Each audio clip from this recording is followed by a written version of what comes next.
Okay. Hey, hi. So we can get started with our interview. Um, so first of all, what are the three pillars of empiricism? Yeah, so the three pillars are transparency, inspection, and adaptation. Good. So we can see the transparency in um, the DevOps board. For example, if we take DevOps, so we can see the tasks that are tagged under the user story. So the hours the developers has completed and the remaining hours. So in that way, we can track the transparency. And inspection is like we can track it through the daily Scrum. And then adaptation, so if there are any impediments or a change in requirements happens, then we have to change our plan and adapt the new one. So in that way, we can track all these things. Good. So, as a Scrum Master, what is your day-to-day work? So as a Scrum Master, I will be facilitating the daily Scrum. So the daily Scrum will check the progress towards the sprint goal and tracking the daily activities of the team members. And then so not only these two, so Scrum Master will be facilitating all the Scrum events like sprint planning, retrospective, and then sprint review, product backlog refinement, everything. So he'll be facilitating all, and then he'll be encouraging the team to practice the Scrum as mentioned in the Scrum guide, and then he will motivate the team to take the Scrum in a very effective manner. Okay. Okay. Fine. So, as per the Scrum guide, what is the commitment for the sprint backlog? The commitment for the sprint backlog is sprint goal. Good. So, consider a situation. Okay, you have a user story, and that user story is having a dependency with database team. Okay, and what the database team is telling is database team is promising to deliver on day 3 of the sprint. Okay, and product owner also agrees to that. And product owner is trying to push the user story into the sprint backlog. You are in sprint planning meeting. Consider you are in sprint planning meeting. Okay, so the product owner is trying to push the story into the sprint backlog, which is having a dependency with database team. So, is that correct? And what will be your step as a Scrum Master? So, yeah, so it will be not at the middle of the sprint. So it is in the initial phase of the sprint. So we can allow that user story into our sprint backlogs. Since he has given the timelines, the database engineer has given the timelines, we can wait for him. So it is acceptable. Hmm. Okay, okay, fine. So, as a Scrum Master, so you will be facilitating all the Scrum events. So, I want to understand how do you conduct your sprint review meeting? Okay, so sprint review. So yeah, so the sprint review, before sprint review, we should have some prerequisites like the sprint review report should be ready, and then the demo from the developers should be ready. Should be so the sprint report should have the sprint start and end date, uh, the planned capacity, and then the actual capacity details, and then estimated velocity and sorry yeah estimated velocity and the actual velocity we perform. And then so the Scrum Master will explain these things, and then the product owner will describe about any impediments, and then the feedbacks received from the previous sprint review, if they have been implemented, so that will be explained. And then um, any action items from the retrospective meeting, whether it has been implemented or not. And And then the Scrum Master again, he will show the velocity chart, sprint burn down chart details, and if needed, we can show the release burn down chart. And then the developers will start demoing the user stories that has been completed for the sprint. Okay, good. So then finally, Mm. they'll be asking for the feedback from customers, and customer satisfaction rating will be obtained if they provide. Okay, so consider your team has agreed for some practice. Okay, that means they have agreed for some practice to be done in future, but still few team members are not following that. Okay, so how will you deal with this? So any new practice, you mean like Yeah. 75% of the No, team has accepted and rest no, of them no. have not No, no, no, accepted? no, no, no, no. I'm telling everyone has accepted. Okay. For example, in a retrospective meeting, everyone has accepted that from the next sprint, we are going to start with some good practice. Okay. But still, few members are not following that, and only few members are following that. So at this situation, how will you deal with this? Yeah, so in that case, for example, if we take a QA team, uh, like I had a real scenario experience. Hmm. So QA members were writing only the test cases and not the test steps. So a new QA manager arrived, and then uh, he asked for writing the test steps also. So he wanted to follow exact process. So there are around 3 to 4 QA team members, and then all of them were they were started writing the test steps for all the test cases from the next sprint. So one team member was not adhering to that. So we checked what is his issue and what hurdles he is facing. So after that, even after that, the steps he has prepared was not to our expectation. So that was escalated to the higher authorities like a project manager. So we can Okay. explain them. We can ask them, first of all, we can ask them what is his issue, his or her issue, and following the new process. Then we can encourage them to follow the process. So even if it is not happening in that way, after encouraging also, then we have to escalate. Hmm. Okay. Good. Okay, fine. So, as a Scrum Master, can you just list down some of the new improvements you have brought in your team? Yeah. So as a Scrum Master, uh, I had an opportunity to introduce pair programming through meetings. We had a meeting name we call it as I forgot. So we had that concept in my previous project. So we scheduled a meeting. So they call it as dev bunkers. So there will be around 8 developers. So all these 8 developers will be paired one with one, and then we will be splitting into a separate meeting rooms so that each pair can discuss and then code according to their knowledge.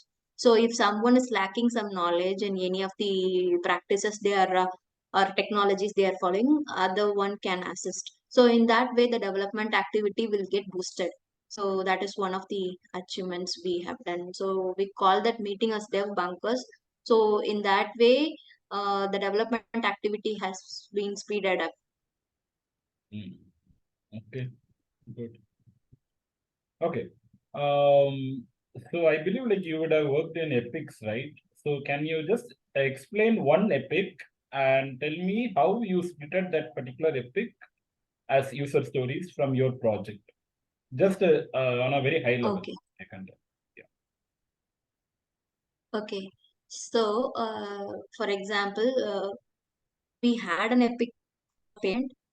So that payment has been divided into So may I know the exact question?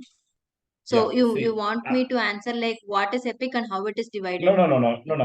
I'm not. See, I'm not asking what is an epic. I'm just asking an example. You can just tell one example of any real epic, whatever you have worked, and how you split it into user stories. Just a very high level. Just Okay, one fine. epic, Okay, fine. how you split it. Yes. Okay. Okay, then I had an experience to work in e-commerce site. So there is an option called a wish list. So that wish list is an epic. So that epic is divided into creating a wish list. I mean, adding cards, adding items into the wish list, and then viewing the wish list. So that adding items into the wish list is divided into user stories. Having one story having a requirement for adding items into the cart and then storing the wish list items into the database. That is the story.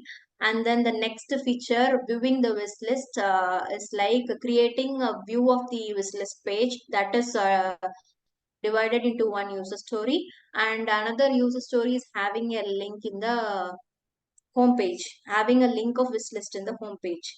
So in that way we segregated. Okay. Good. So, what is MVP? And can you just tell me an example for MVP which you have used in your project? So MVP, I don't have much experience in MVP, but I have heard like it is a most viable product. Oh, So it, uh, correct me if I'm wrong, it will not have more detailed requirements. So it is like a high level implementation. And then yeah, so regarding pushing that to production, I'm not sure how it will happen. So okay. whether it will be Okay. pushed or not. So you haven't used. Okay, fine. No issues. Okay. So what is DOD? And can you list some examples for DOD? Okay. So DOD is definition of done.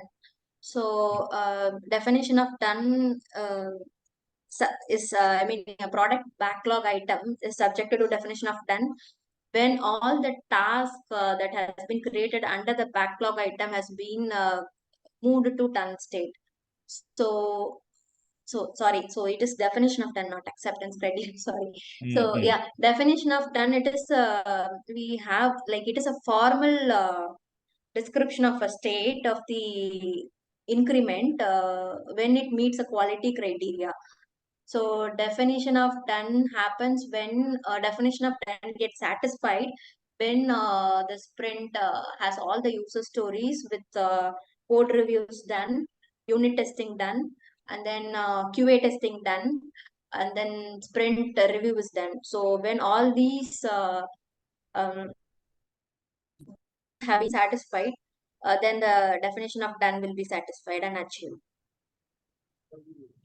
Okay, good. So how do you um, estimate user stories in your team? We use planning poker technique to estimate relative estimation we do. Okay. Yeah, can you explain a bit? Mhm. Yeah, so we have a like we the Scrum Master used to share the planning poker link to the developers, and then the product owner will describe, I mean, explain the stories one by one from the product backlog item in a sprint planning, and then based on the complexity, the developers will provide the story points in the range of 3, 5, 8, and then 13. So starting from 2 and 3 are simple, 5 will be medium, 8 and 13 will be complex. So when 13, the user stories will get divided into smaller user stories again. And then so based on the votings, like the Scrum Master and the PO will be in the spectator mode. And then when everyone has voted, they will reveal the cards, and then based on the average story points will be taken for estimation. Okay, good. So what are the characteristics of a good product backlog item? Okay, so product, what are the characteristics, right? Yes, yes. So yeah, we have a criteria called invest criteria. So the product by backlog item should be independent, negotiable, estimatable, small, and testable. So if it satisfies all these criteria, then it is a very good product backlog item. Okay, great. Okay. Can you list some agile anti-patterns which you observed as a Scrum Master in your team? Okay. So PO assigning, the product owner assigning tasks to the developers. Not tasks, the user stories to the developers, and then the product owner not available during sprint execution is the one, and like scrum ceremonies, skipping scrum ceremonies is one of the anti pattern, and then scrum ceremonies happening outside the scrum, so it is one of the anti pattern. For example, some teams used to run the retrospectives outside the sprint, so that is one anti pattern. And then PO canceling the sprint without discussing with the team members. And another anti pattern is like if the Yeah. Okay. Okay, P1. I'm good. Yeah. Okay. Sure. So, can you just list some differences between a Scrum and a Kanban? Okay. So both are, first of all, so say about the similarities, both are lightweight frameworks. So the Scrum is like we will be having um, like in the Kanban, so it will be like tickets. So tickets will be in different stages. For example, if we take Kanban board, the first stage will be to do, and then the development team will pick the tickets for development. So it will come under in dev, and then it will go for in progress, and then goes for in testing, and then finally done. So in that way, the tickets will be worked out throughout the Kanban, but in Scrum. So first, the development team will create a task under the user story, and then development once done, then QA testing will be taken, and once it is done, the user story will be moved to done status.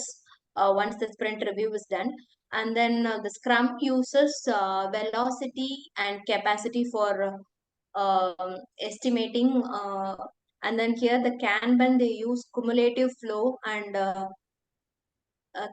cumulative flow, and then work in progress limit for metrics for determining the metrics, lead time and cycle time. They use these metrics, and then apart from that, Kanban.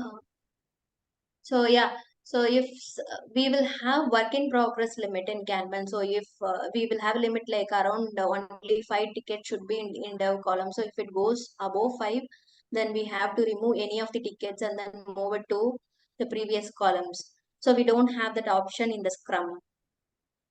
And then Oh, okay, fine. I'm good. So, next question. What is the purpose of daily Scrum call? yeah, daily Scrum call is to check the like to inspect the progress towards the Scrum goal, and then check the team members' activities and sync up with the team members to know about the progress towards the sprint.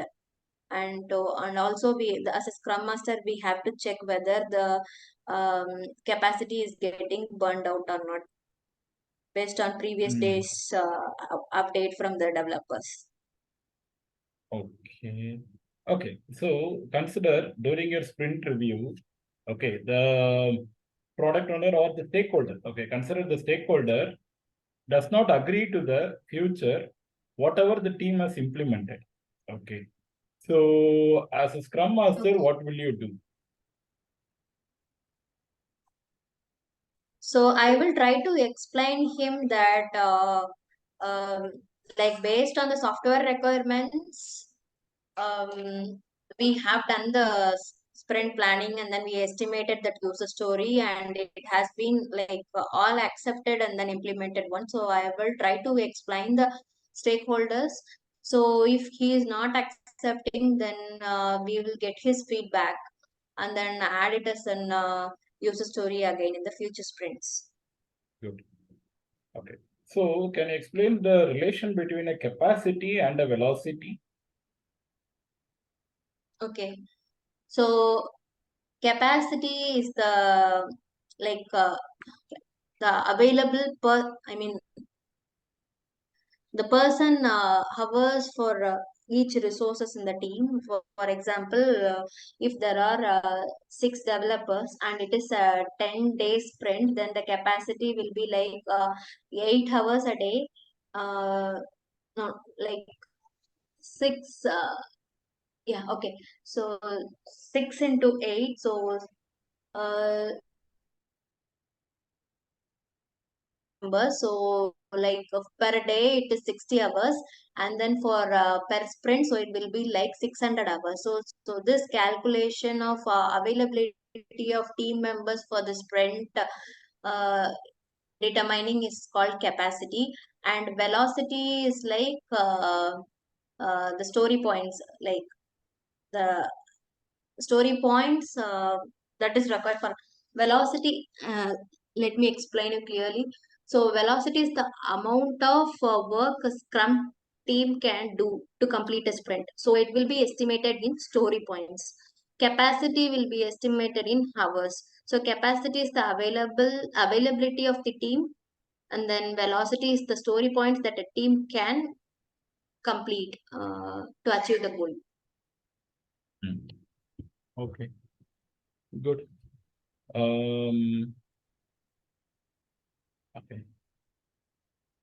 So how do you track impediments in your project? Okay. We do it for sprint. The burn down charts will also show, like it will not show the deep level of the impediment. So if a particular user story is not getting completed, we will get to know from the sprint burn down chart and burn up charts. So based on that, we can check with the team members, like what are the impediments, and if they need any support, we can help them. Okay. So how do you view burn down chart in Jira? So I'm not sure about Jira, but in DevOps, Hmm. like in the sprint backlog at the Hmm. top right, so there the burn down chart icon will be displayed. So when we click on it, it will display the burn down chart. Hmm. Okay. Okay, I'm good. So do you have any questions for me? So I don't have much questions, but one specific question when Yeah. on concepts, like I saw one formula like capacity into velocity by 100. So what is the use of that formula? So if I try to calculate with some example values, it is throwing some result that is not at all aligning with the velocity value what we expect. So what Okay. is that Okay. formula we have? Okay, sure. See, first of all, velocity is the average number of story points which you are completing. Okay. And capacity, normally we used to calculate in terms of hours and we used to come up with some percentage, right? So I'm just telling you a scenario. Consider the team's average velocity is 50. Okay. That means team on an average is able to deliver 50 story points. Okay. And that means 50 story points they are able to deliver if they are having 100% capacity. Okay. So with 100% capacity, 50 story points the team is able to deliver. And now what is happening is now you are calculating this capacity planning during a sprint planning meeting. You will have that Excel sheet and you will be doing that, right? So based upon the Mhm. leave plan, now consider your team is having only 80% capacity. Okay, 80% capacity only your team is having. So 80% capacity means with 100% capacity, it's a simple math. So with 100% capacity, your team is able to complete 50, right? 50 story points. Then with 80%, the team will be able to complete only 40 story points, correct? So here, the relation between the capacity and velocity is this only, because with the available capacity is 80% right now. So the team should have some threshold that at the max the team can commit for 40 story points. Because in this scenario, if the team is committing for more than 40 story points, then it is like over dumping the team, right? Because they are already having a very limited capacity. So we should clearly understand this is the relation between the velocity and the capacity. Hope it is clear now. Okay. Any So more there is question? no Yeah. use of that formula. No. See, directly with the formula and all, like you don't want to confuse things. Directly you can go with the Excel sheet Okay. itself. See, yeah, you can just Okay. go with this in this way. You can go. Okay. So any Okay, more fine. questions you have, or we can close the call. We are good. I'm good, sorry. Yeah. Thank you.